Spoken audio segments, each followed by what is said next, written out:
Tahu nggak Anda bahwa ternyata salah satu pasalnya di situ adalah menyuap aparatur, memberikan uang kepada aparatur. Artinya aparatur yang diberi uang atau disuap itu korban kejahatan.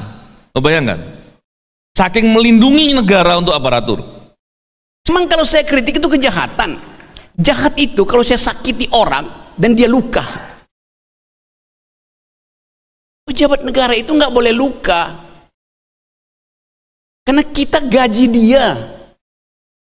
Tetapi korupsi terjadi karena pejabat negara mengalami surplus kekuasaan.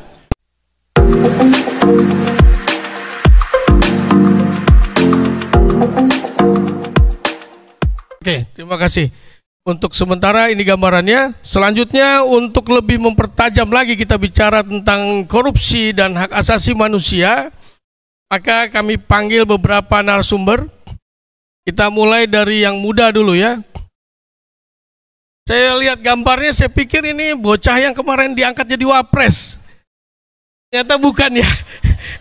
Mana Mas Yopin, silakan.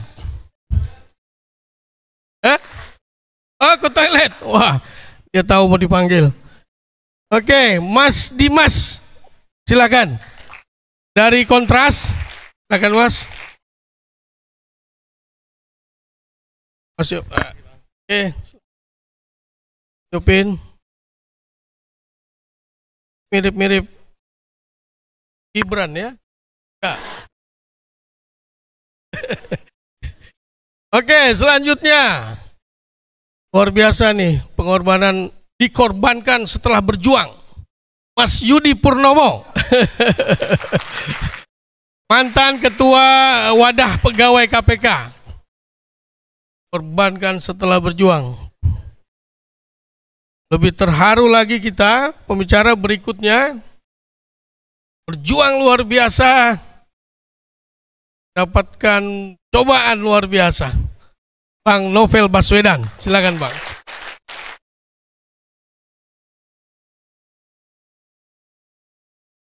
Ya, ya silakan. Oke, cukup ya. Masih ada nggak? Masih ada. Sorry Bang, saya kira Bang cuma pengen mendengarkan hari ini Bang. Baik, kita panggil. No party no Rocky. Rocky Gerung.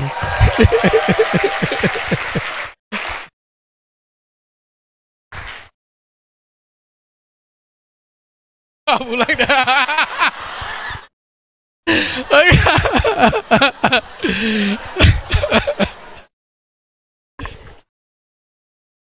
Tadi saya mau pulang aja sebetulnya tuh. Karena setelah saya lihat caption tadi, video tadi itu, ini saya protes, ini salah judulnya tuh. Pemberantasan korupsi dan penegakan hukum. Judulnya mestinya penegakan korupsi dan pemberantasan HAM.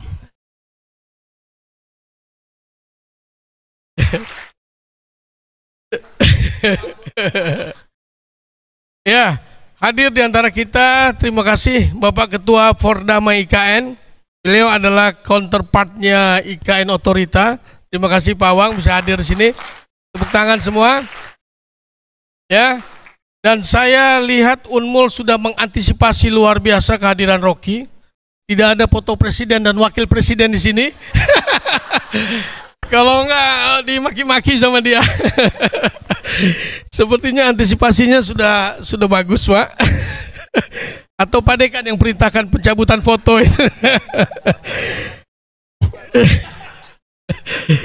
Baik, ya terima kasih. Kita akan mulai diskusi ini, tapi dengan senang sekali saya hari ini bisa mendengarkan langsung dari Mas Novel Baswedan. Tepuk tangan semua.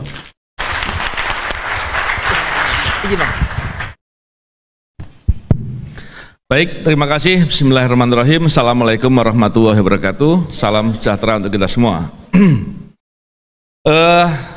Tadi di awal ketika kita bicara terkait dengan masalah pembahasan ini, Ada juga yang berpandangan bahwa kita bahas korupsi terus bahas korupsi, apalagi yang mau dibahas dan seterusnya. Oleh karena itu saya akan membicarakan mulai perspektif dasar dulu. Jangan-jangan kita salah dalam memahami sesuatu. Atau jangan-jangan yang Pak Diki sampaikan tadi di awal bahwa korupsi itu jahat, jangan-jangan salah, jangan-jangan baik gitu kan. Mungkin nggak itu? Nanti kita pikirkan coba. Jadi gini, saya akan bicarakan terkait dengan bagaimana korupsi itu tadi seperti apa, jahat atau baik. Terus pemerintah itu mestinya perlu nggak sih berantas korupsi? Dia merasa berkepentingan apa enggak? Dan kenapa kok kita kemudian ikut membahas ini dan kenapa kita harus peduli? Yang pertama begini, kawan-kawan semua mahasiswa, kalau bicara korupsi berarti kan bicara negara. Anda tidak mungkin bicara korupsi kalau nggak melibatkan negara. Kalau nggak melibatkan negara, Anda sedang bicara soal penipuan, penggelapan, pencurian. Tapi kalau membicarakan negara, di sana kita akan bisa berbicara korupsi apabila ada hak-hak yang diambil. Maka kita lihat dulu negara itu seperti apa.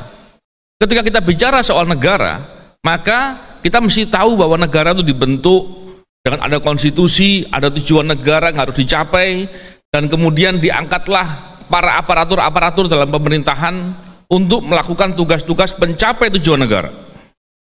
Maka kepada mereka diberikan kewenangan untuk berbuat sesuatu untuk mencapai tujuan negara tadi. Ketika mereka ini kemudian mendapatkan kewenangan dan kemudian diminta untuk berbuat untuk tujuan negara, ketika yang dia lakukan adalah sebaliknya, disitulah perbuatan korupsi. Seharusnya mereka melakukan segala upaya untuk membangun, menyejahterakan, mencerdaskan, menegakkan keadilan, melindungi hak asasi manusia, memberikan layanan umum, dan banyak lagi yang harus dilakukan. Maka tadi apa yang kita dengarkan dari rekan Kontras dan Yudi dan lain-lain itu menggambarkan bahwa ada masalah besar di sana.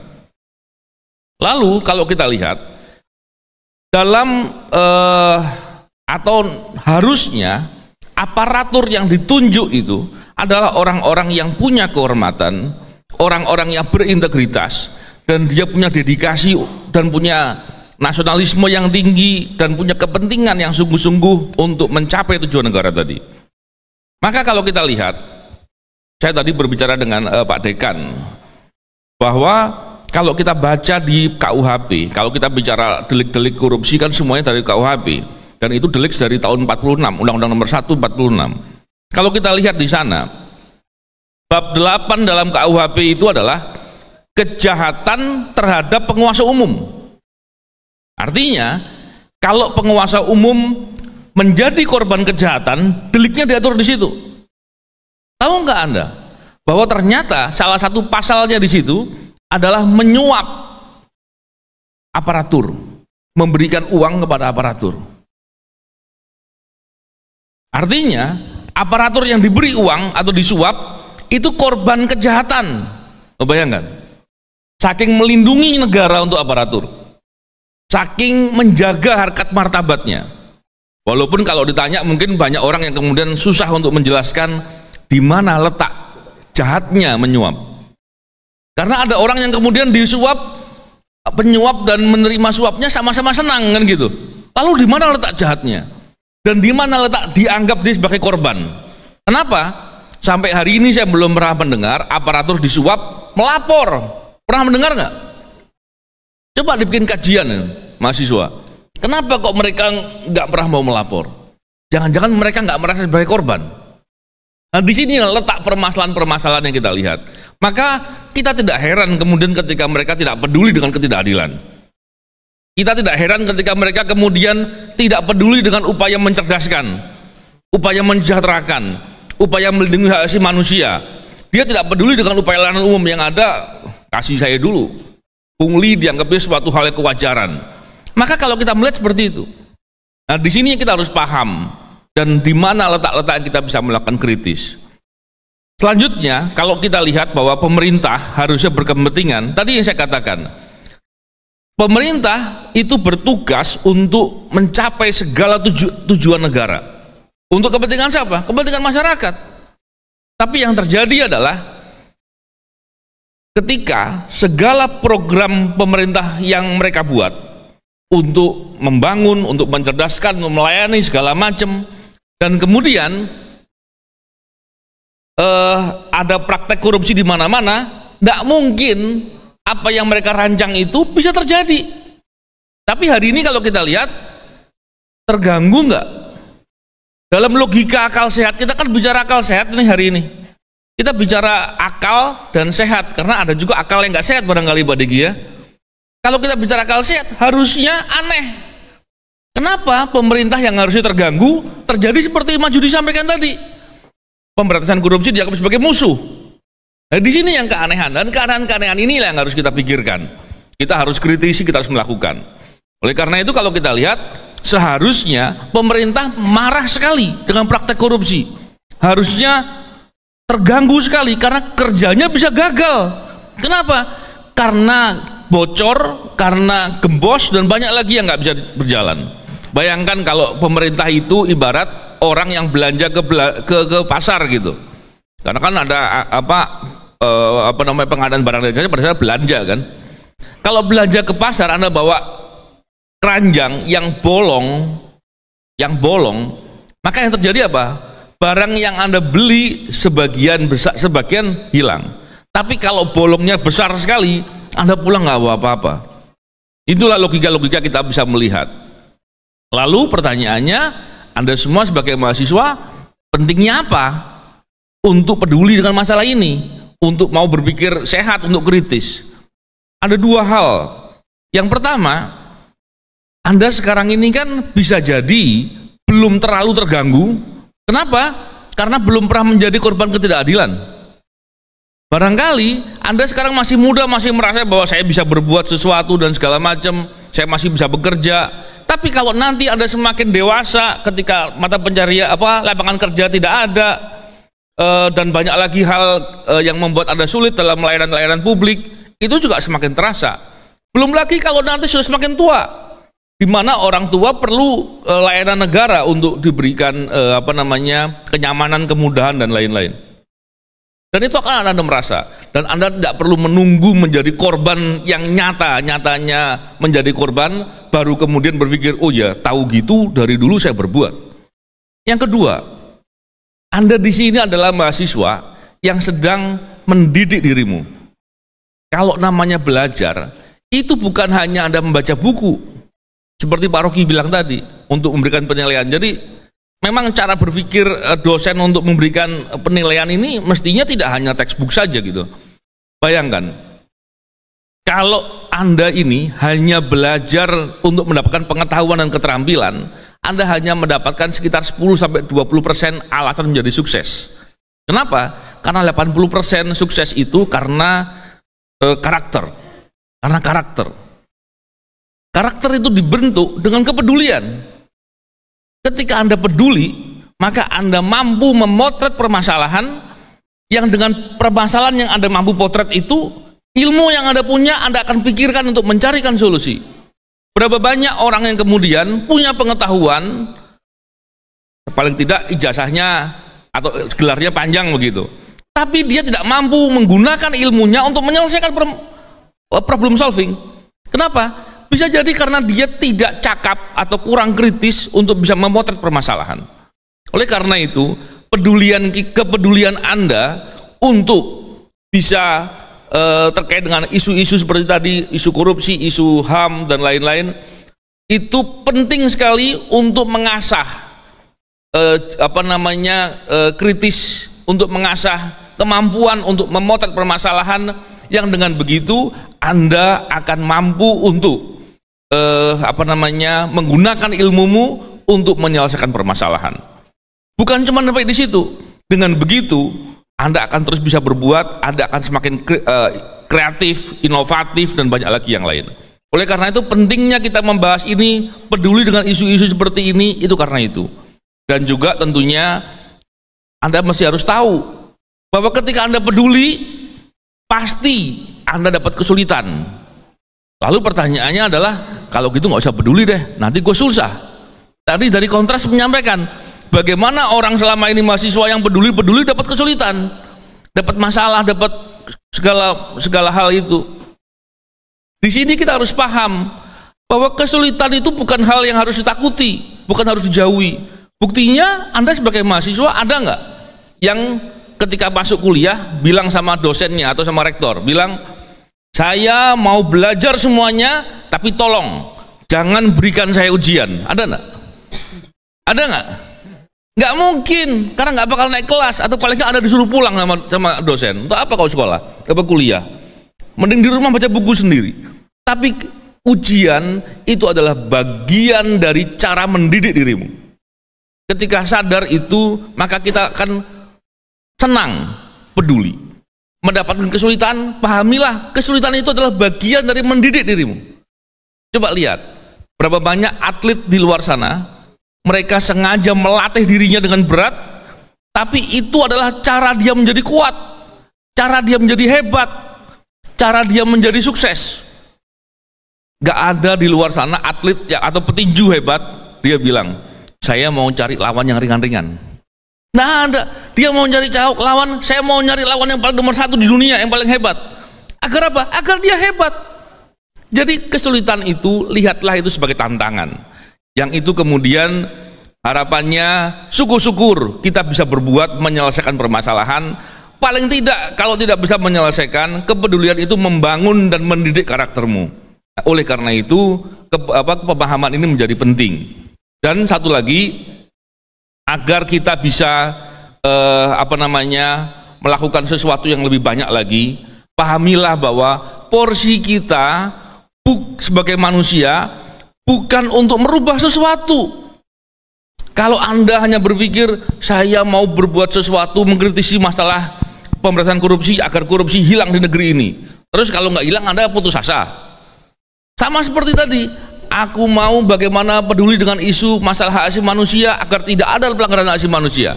Besok ternyata masih banyak. Ya sudah, kalau gitu gua nggak usah ngapain lagi gitu. Salah. Yang ada adalah ketika kau berbuat, maka yang pertama yang paling untung dirimu sendiri. Dengan begitu Anda mendidik dirimu menjadi lebih baik. Begitu juga tadi, karena kita hanya dituntut apa yang kita perbuat, bukan serta-merta hasilnya harus terjadi. Saya juga begitu, kalau hanya berpikir dengan logika saja, maka sudah cukup pantas kita kemudian putus asa. Tapi yang ada adalah kita tidak boleh putus asa, karena kita orang yang punya akal dan kita bisa selalu memperbaiki cara mengatur strategi dan berbuat terus, karena kita ingin terus berbuat kebaikan. Dan banyak lagi alasan yang bisa dijelaskan soal itu. Dan yang terakhir adalah jangan sekali-kali kita berbuat sesuatu kebaikan karena pengen dipuji. Kalau Anda pengen dipuji, maka ketika Anda berbuat kebaikan, dicaci maki, dicela, Anda akan marah. Anda akan kemudian berhenti berbuat kebaikan. Kenapa? Hari ini bisa ditanya sama rekan-rekan Kontras, Pak Rocky, Yudi, dan teman-teman lainnya, Pak Diki, Anda berbuat kebaikan, pasti ada saja yang nyela Anda.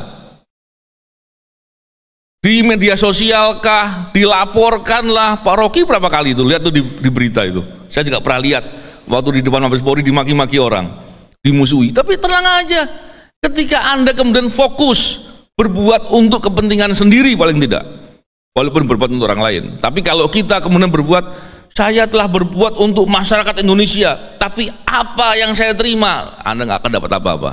Tapi pahamilah bahwa Anda berbuat kebaikan, itu kebutuhanmu. Dengan begitu Anda menjadi kuat, menjadi hebat, dan itu menjadi kunci untuk sukses di bidang apapun pengabdian atau pekerjaan yang Anda lakukan. Saya kira itu dari saya. Terima kasih. Assalamualaikum warahmatullahi wabarakatuh.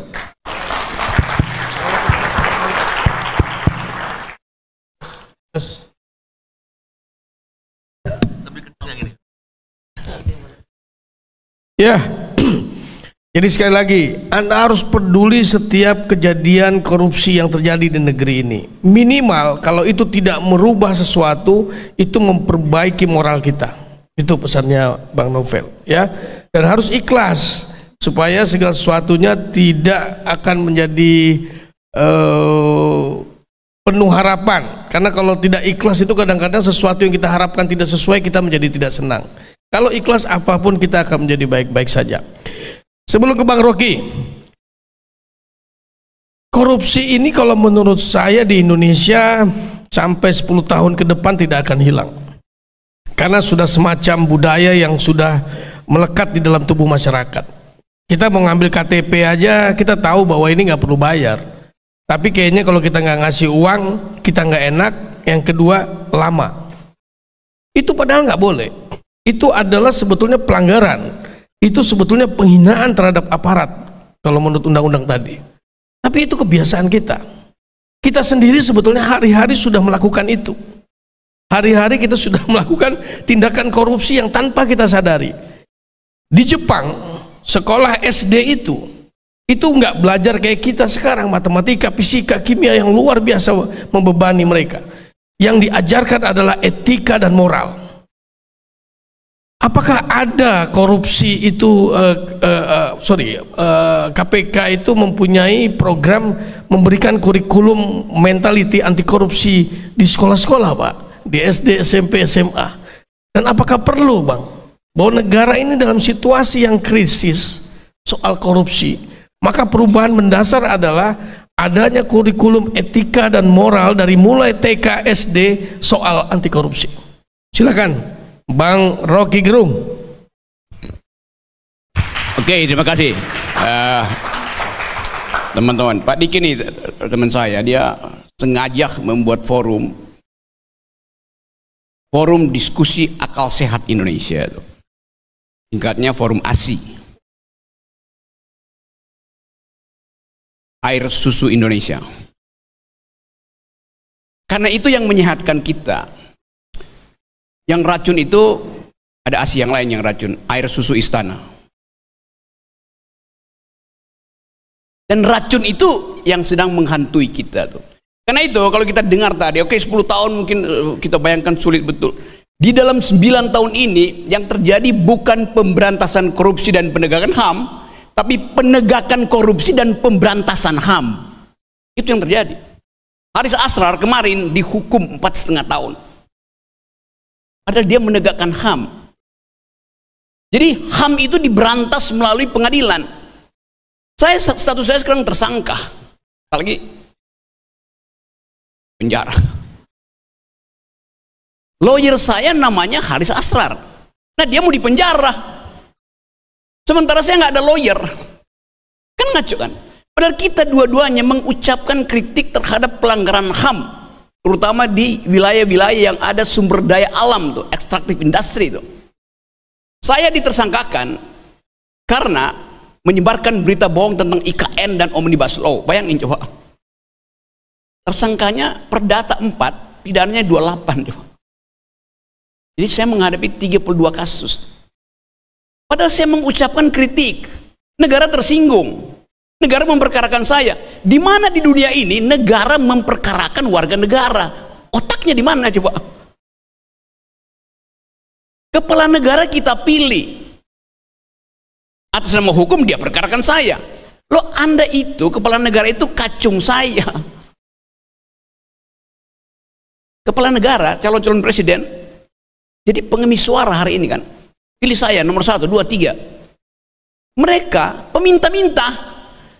Begitu jadi presiden, mereka menghalangi kami warga negara untuk mengkritik mereka. Sinting. Kalau terjadi percekcokan, saya protes pada presiden, saya protes pada menteri, ya udah bicara aja seperti ini kan. Emang kalau saya kritik itu kejahatan? Jahat itu kalau saya sakiti orang dan dia luka. Pejabat negara itu nggak boleh luka. Karena kita gaji dia. Tetapi korupsi terjadi karena pejabat negara mengalami surplus kekuasaan. Sumber korupsi itu karena ada surplus kekuasaan. Ada hierarki akhirnya. Dan itu yang kita persoalkan sekarang tuh. Keputusan Mahkamah Konstitusi dibatalkan oleh keputusan Majelis Kehormatan Mahkamah Konstitusi, MK. Anda lihat butir ke-8 di dalam keputusan atau kesimpulan yang ditandatangani oleh Jimli Asidik. Ketua MK bersalah secara etik karena membuka ruang intervensi pihak luar. Kan bunyinya begitu. Mari kita lihat struktur kalimatnya. Membuka ruang intervensi pihak luar. Jadi ketua MK membuka ruang supaya ada intervensi pihak luar. Masuk akal nggak kalimatnya? Membuka ruang. Intervensi itu terjadi kalau dipaksa dibuka.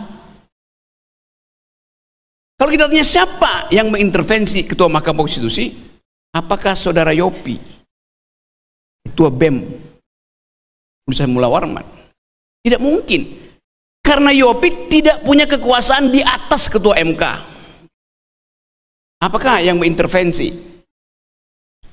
ketua Mahkamah Konstitusi adalah tukang bakso di belakang Mahkamah Konstitusi di warung pinggir jalan? Tidak mungkin. Tukang bakso levelnya tidak di atas ketua Mahkamah Konstitusi. Jadi pertanyaannya, siapa yang mampu untuk membuka ruang itu, memaksa membuka? Ya orang yang ada di atas ketua Mahkamah Konstitusi. Logikanya begitu. Rektor Universitas Mula Warman nggak mungkin mengintervensi ketua Mahkamah Konstitusi. Yang mampu mengintervensi adalah dia yang kekuasaannya berlebih di atas ketua Mahkamah Konstitusi. Itu dasarnya itu. Siapa dia? Presiden Wakanda. Pasti nggak ada cara lain untuk terangkan itu. Hanya Joko Widodo sebagai presiden yang mampu mengintervensi Mahkamah Konstitusi. Itu kesimpulannya tuh. Jadi dalilnya begitu. Tapi tentu Jimli nggak mau sebut itu. Harusnya Jimli sebut. Tapi kita pers tahu, DPR tahu. Lo apa yang dilakukan? Jadi korupsi terjadi karena ada surplus kekuasaan. Itu yang kita mau hentikan tuh. Apa akibatnya bagi anak-anak muda? Hari ini ada 15,5 juta pemuda Indonesia mengalami gangguan jiwa karena kehilangan harapan. Data dari Departemen Kesehatan. Tidak punya harapan tentang masa depan tuh. Mengalami gangguan jiwa. Yang punya akses untuk pergi pada dokter jiwa hanya 2%. Selebihnya frustrasi. Anda mungkin bagian dari itu. Kan Anda nggak tahu 2045 Anda mau jadi apa di situ. Ketika Presiden Jokowi mengatakan kalian generasi baru di 2045 akan jadi bonus demografi, hidup kalian akan sejahtera. Sekarang kita hitung perlahan-lahan. Jumlah pencari kerja per hari ini ada 60 juta orang. Okay. Negara mesti siapkan lapangan kerja untuk menampung 60 juta orang ini, anak muda. Anda lulus, jadi bonus demografi, tapi nggak punya pekerjaan. Tugas negara adalah menyediakan pekerjaan. Di dalam ilmu ekonomi, setiap pertumbuhan 1%, growth 1%, dia membuka 400.000 lapangan kerja. Kalau ekonomi kita tumbuh maksimal 5%, bahkan Bank Dunia bilang enggak, paling 4,3% tuh. Sebut aja yang disebut oleh Pak Jokowi, 5% tumbuh.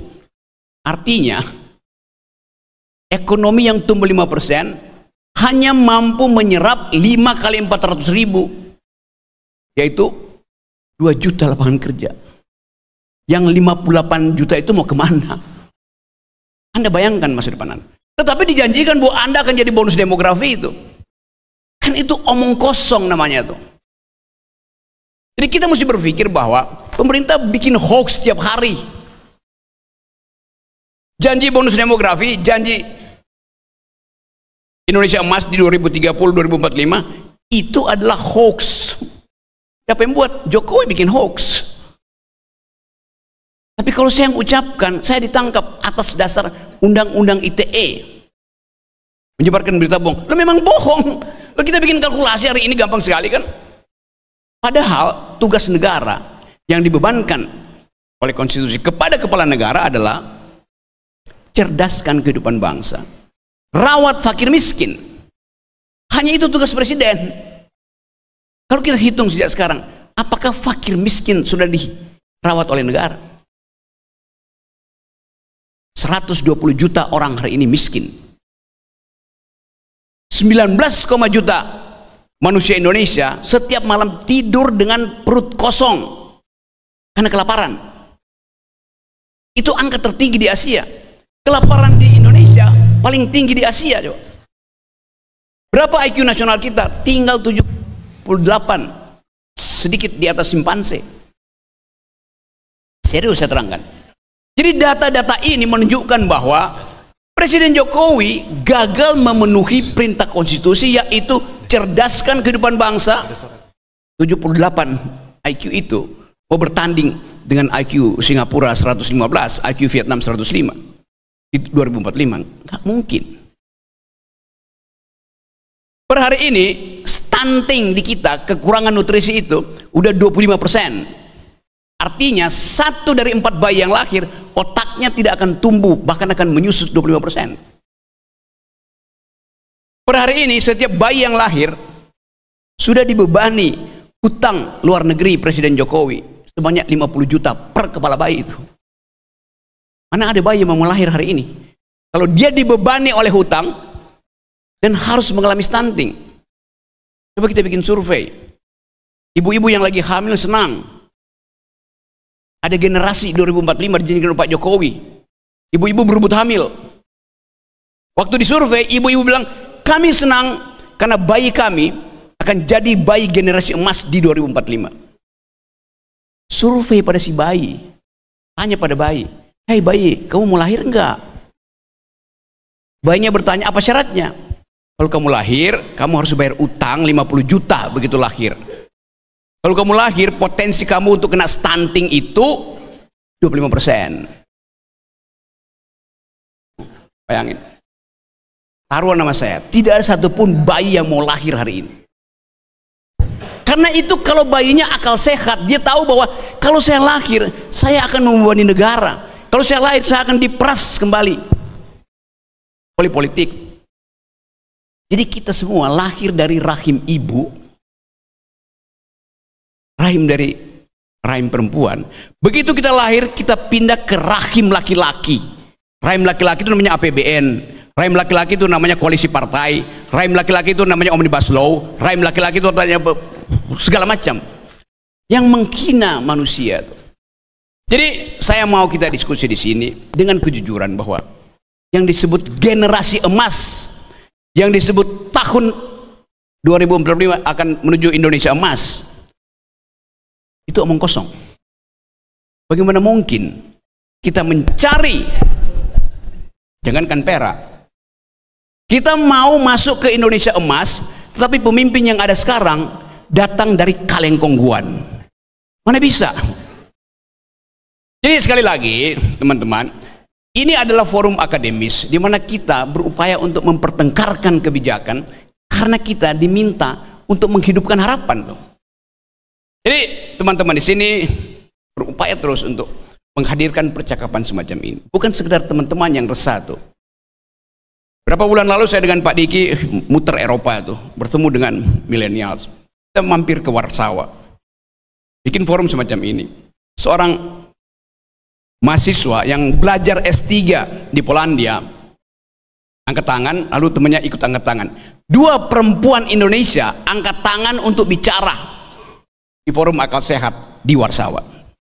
Mereka bilang begini, Pak Rocky, kami dibiayai oleh negara LPDP untuk dapat S3 di Eropa itu. Tapi kami tidak ingin pulang. Katanya, kenapa begitu? Kami gelisah. Kami bimbang. Kalau kami nggak pulang, kami malu pada negara. Karena negara membiayai kami. 2 perempuan, calon doktor, dia nggak mau pulang. Kenapa kamu nggak pulang? Gini Pak Rocky, Kalau kami pulang, kami akan balik ke dinas-dinas di mana yang mengirim kami. Lalu nggak ada soal kan? Iya, tetapi kami akan disuruh kembali untuk mengerjakan hal yang standar di situ, yaitu manipulasi laporan proyek, manipulasi laporan keuangan. Jadi dia akan pulang menemui bosnya yang nggak berubah. Dia akan terus dipaksa untuk markup. Anda bayangkan coba, anak muda gelisah. Kalau dia nggak pulang, dia merasa berdosa di beda negara. Kalau dia pulang, dia akan tetap hidup di dalam konstruksi koruptor. Dia akan jadi anak buah si koruptor lagi tuh. Kegelisahan itu yang tadi saya terangkan. Mental health kita itu 15,5 juta anak muda mengalami gangguan mental karena moralnya diganggu tuh. Saya bilang pada mereka, jangan pulang. Tapi kami malu, Pak. Di biaya negara tidak, beasiswamu itu datang dari pajakku, datang dari pajak Pak Diki, Yudi, Novel, semuanya. Kita bayar pajak supaya kalian sekolah. Ini adalah pajak negara, bukan beasiswa presiden. Namanya memang dulu namanya itu beasiswa presiden zaman SBY. Saya termasuk yang ngusulin diganti, jangan pakai nama presiden tuh, beasiswa negara aja tuh. Tetapi selalu anak-anak yang dapat beasiswa di brief oleh LPDP, kalian mendapat beasiswa di era Presiden Jokowi. Lalu dianggap soal itu beasiswa Presiden Jokowi. Tidak, itu beasiswa yang dibayar oleh pembayar pajak warga negara Indonesia. Jadi ada kesempatan di kita hari ini untuk bercakap-cakap itu. Saya hanya membuka pembicaraan supaya ada kritisisme dari teman-teman mahasiswa. Kalian rata-rata semester 1 kelas dan menunggu di wisuda di semester 4-5 tuh, di tahun ke-4-5 tuh, dan saya pamer-pamer, ini ijazah saya nih. Anda masuk cari kerja itu dibuang ijazahnya karena industri, korporasi tidak lagi melihat nilai dari ijazah Anda itu. Dia akan search Anda udah bikin apa dalam kemudahan Anda. Di Google orang akan tahu apa yang Anda lakukan.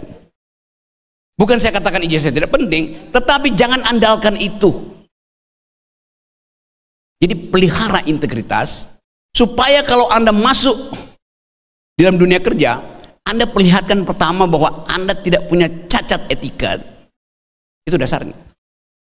Nah, mereka yang punya cacat etika dari sekarang mesti kita halangi untuk menguasai negara.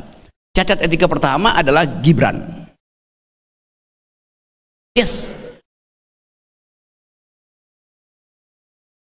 Kenapa Ketua BEM Unmul tidak boleh menjadi calon wakil presiden? Kenapa? Oh, karena dia tidak punya pengalaman memerintah. Gibran punya pengalaman memerintah. Lebih berat mana? Memerintah Solo sebagai anak presiden yang setiap hari bisa telepon menteri untuk kirim bantuan di situ di luar APBD, dengan si Yopin ini yang mesti mengatur pikiran beragam dari mahasiswa Unmul, yang harus nego dengan polisi, yang harus nego dengan rektor. Dia memimpin Unmul dengan tekanan yang sangat besar tuh.